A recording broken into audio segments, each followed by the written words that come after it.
সুফলা সুন্দর একটা দেশকে আমরা গঠন করতে পারবো। ভাবে গঠন করব এই আশাবাদ ব্যক্ত করে সবারই সুস্বাস্থ্য দীর্ঘ কামনা করে শেষ করছি। আসসালামু আলাইকুম। কে জানার জন্য আমি একটা কথা না বললেই নয়। আমরা যখন যুব বিভাগ নিয়ে আমরা দায়িত্বশীল খুঁজে পাচ্ছিলাম না, জনশক্তি খুঁজে পাচ্ছিলাম না, অনেকটা কষ্ট হয়েছে। কিন্তু বর্তমানে যে আমরা নিয়মিত আমরা অংশগ্রহণ করছি, আমরা আশা করছি বাংলাদেশ জামাত ইসলাম ৮ নম্বর ওয়ার্ড যুব বিভাগ সুপ্রিয় উপস্থিতি, এ পর্যায়ে কথা বলার জন্য অনুরোধ করছি ৮ নম্বর ওয়ার্ডের সম্মানিত যুব বিভাগ কর্তৃক আয়োজিত আজকের এই বৃক্ষরোপণ কর্মসূচি। সুপ্রিয় উপস্থিতি, এ পর্যায়ে প্রধান অতিথির বক্তব্য রাখার জন্য অনুরোধ করছি।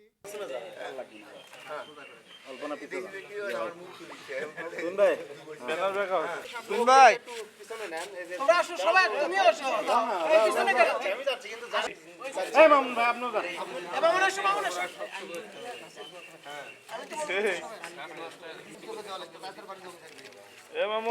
বাই করো।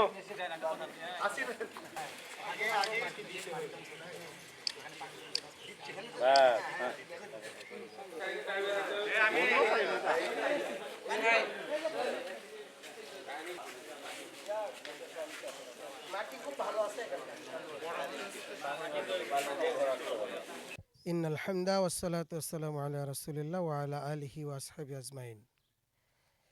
আজকে আমরা এখানে একত্রিত হয়েছি বাংলাদেশ জামায়াতে ইসলামী যুব এবং ক্রীড়া বিভাগের কেন্দ্রের পক্ষ থেকে সুনির্ধারিত একটি কর্মসূচি পালন করার জন্য।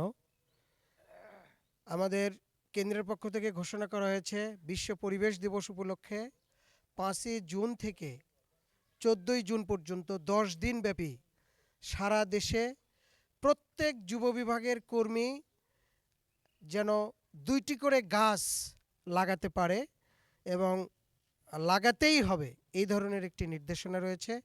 আমরা সেই নির্দেশনাকে কার্যকর করার জন্য আজকে 8 নম্বর ওয়ার্ডে এসেছি। এভাবে বগুড়া মহানগরীর 21টি ওয়ার্ড এবং 11টি ইউনিয়ন, এই 32টি শাখায় আমরা এই নির্দেশনা দিয়েছি। আগামীকাল বেশ কয়েকটি ওয়ার্ডে ইউনিয়নে আমাদের এই কর্মসূচি রয়েছে। এভাবে 14 তারিখ পর্যন্ত বৃক্ষরোপণ কর্মসূচি, প্রত্যেকটি শাখায় কমপক্ষে 50 থেকে 100টি গাছ যেন তারা লাগাতে পারে, এ ব্যাপারে আমরা নির্দেশনা দিয়েছি, তারা চেষ্টা করছে। দ্বিতীয় যে কথা সেটি হলো যে বৃক্ষরোপণ এটি একটি সদকা জারিয়া। এই সদকা জারিয়ার কার্যক্রম বাংলাদেশ জামাত ইসলামীর পক্ষ থেকে আমরা উদ্যোগ গ্রহণ করেছি। আপনারা ইতিমধ্যে দেখেছেন ঢাকা থেকে শুরু করে সারা বাংলাদেশে একযোগে এই কার্যক্রম পরিচালিত হচ্ছে।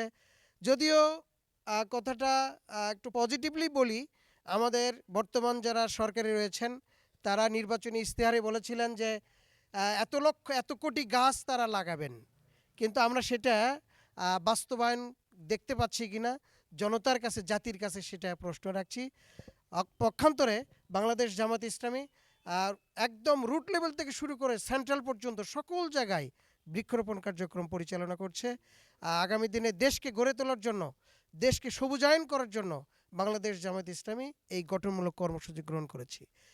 তৃতীয় যে কথা সেটি হলো, আমি কেমিস্ট্রির একজন ছাত্র হিসেবে, শিক্ষক হিসেবে যে কথাটা পড়েছি বা পড়াচ্ছি সেটি হলো গ্রিন হাউস ইফেক্ট।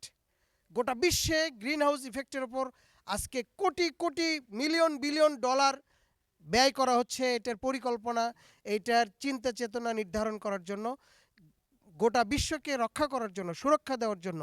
আজকে সেই গ্রিন হাউস ইফেক্টের ব্যাপারে সবচেয়ে উপযোগী কল্যাণকর পদক্ষেপ হচ্ছে বৃক্ষরোপণ, বৃক্ষকে সংরক্ষণ।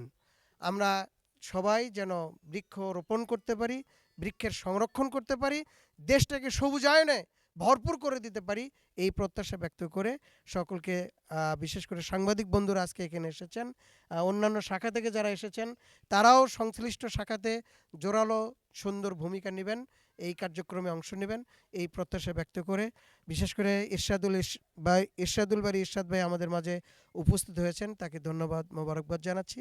এবং মহানগরী যুব বিভাগের সেক্রেটারি আব্দুল্লাহ শফিক ভাই উপস্থিত হয়েছেন, অন্যান্য নেতৃবৃন্দ যারা এসেছেন সকলকে আন্তরিক ধন্যবাদ, মোবারকবাদ জানিয়ে আজকের সংক্ষিপ্ত কথা এখানে শেষ করলাম। আল্লাহ হাফেজ। বাংলাদেশ জিন্দাবাদ।